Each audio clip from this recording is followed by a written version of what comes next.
মাম্মা মাম্মা কি হয়েছে তোর? আমাকে রেডি করে দাও, আমি স্কুলে যাব। তোর মাত্র আমি বইটা নিয়ে বসায় রেখে আসছি, তুই আবার আসছিস? এই যে এটা দেখছিস খুন্তিটা, একবার মাথা মাঝে বাড়ি মারবো। বল আজকে রবিবার, রবিবার স্কুলটা বন্ধ, বুঝিস না? বুঝিস না হ্যাঁ? তো বলে আমি স্কুলে যাব করা শুরু করে দিছে। গিয়ে বইটা নিয়ে বগা যা, বই পড়ার নামে নাম নাই গন্ধ নাই। হ্যাঁ স্কুল যাবো কোনোভাবেই বুঝাই পারি না। রবিবারে স্কুল যায় না, তুই জানিস না এটা? হ্যাঁ আবার এসে যাবো স্কুল যাবো।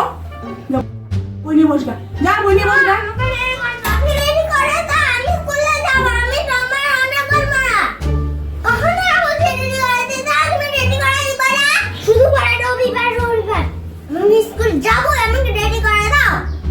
তোর মা বাবা পড়াশোনা করে উল্টাই দিছে, এখন তুই একবার রবিবারে স্কুলে গিয়ে পাল্টাই দিবি। যা, ভালো করে বলতেছি, গিয়ে বইটা নিয়ে বসগা, আমি আসতেছি, ঠিক আছে? যা এখান থেকে।